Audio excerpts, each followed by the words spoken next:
Yo, what's going on, guys? It's Super and welcome back to another Battlefield 6 video. Battlefield 6 Battle Royale playtest has been going on for about the past week or so. Although it is under what they call some visual NDA, there's a lot of people who've had access to it that are actually leaking video of it online. Some of you have probably seen it on Reddit and YouTube. But with that, EA has also come out and put a community note out showing pretty much what is going to be in the Battle Royale. Now, I'm not going to show any of the footage that people have leaked because I don't want a copyright strike on my video, but I am going to go over some of the things that I highlighted that kind of separate this Battle Royale versus other ones.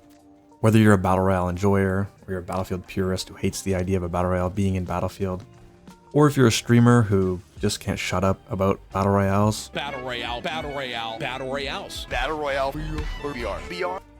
There's a few things in here that I think people might want to hear about. Now, first thing is the ring, or the storm, or the circle, whatever you want to call it.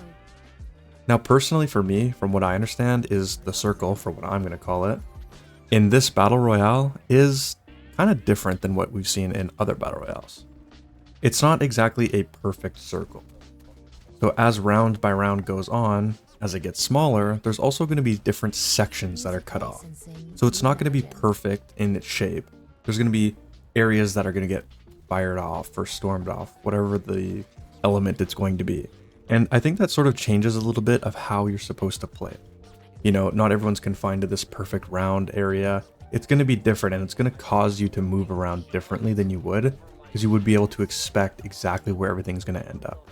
Another thing that EA highlighted in their post was the fact that it's going to be an instant death if you touch the ring or the circle. Now, for me, I think that's amazing, because there's nothing more annoying in a Battle Royale is when it gets dragged on from people sitting out in the storm, permanently healing, or people who just are in the final circles and they're running around in the outside or trying to get a flank. It just sort of takes away from the game and the sort of the pacing of it. And I find it really annoying. And I know there's a lot of sweats out there that just love to do it in, say, Warzone. But I think most people who just want to have fun playing the game, it sort of takes it away from it. And I can understand, the competitive aspect to it, but this is Battlefield. There isn't really a competitive aspect to it, other than just pub stomping. But even in that, people should be able to find a way to do that with having to deal with this new thing that you are going to be instantly killed upon touching it.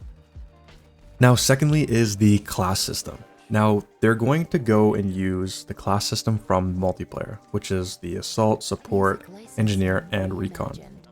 This isn't entirely innovative per se, because in games like Apex Legends, you have different characters that have different abilities and different weaponry. Well, not so much weaponry, but the utility that they bring to the team.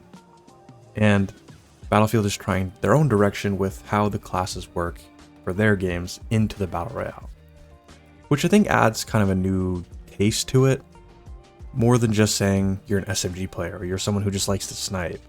You're actually having these roles that you're playing that will best fit how you like to play the game and sort of elevate that a little bit. And third, and sort of final highlight that I think is the vehicles and the destruction. Now, of course, this is Battlefield and it's known for its destruction, and it's not just, small things. It's going to be like what you'd expect in multiplayer. Huge buildings are going to fall, or massive walls on this huge skyscraper are going to be completely opening, preventing people from camping in corners, which is awesome and it's cool. And another thing is vehicles. Now, there have been vehicles in Battle Royales like PUBG or Warzone, but they're just transport vehicles. In Battlefield, you're going to get Battlefield vehicles that are armored, not like a BTR from PUBG, but, tanks and the IFE that will help completely level a building with the destruction, or take out squads more easily. So people are going to have to work around this new element to the game, which is pretty Battlefield if you ask me. And when it comes to destruction, it's sort of more open warfare scaled. It's not like this little nuanced thing that you see in Fortnite with someone breaking open a wall with a pickaxe, or getting the materials to build up a tiny wall or some crazy skyscraper. This is warfare. It's semi-realistic. Everything else that I've seen or that EA's posted is pretty cut and dry. What do you expect from a Battle Royale? Like jumping out of a plane or a heli at the start of the game, collecting loot on the ground or in boxes, different tiered armor or weapons, mobile redeploys, missions and tasks that give you more XP and resources and loot.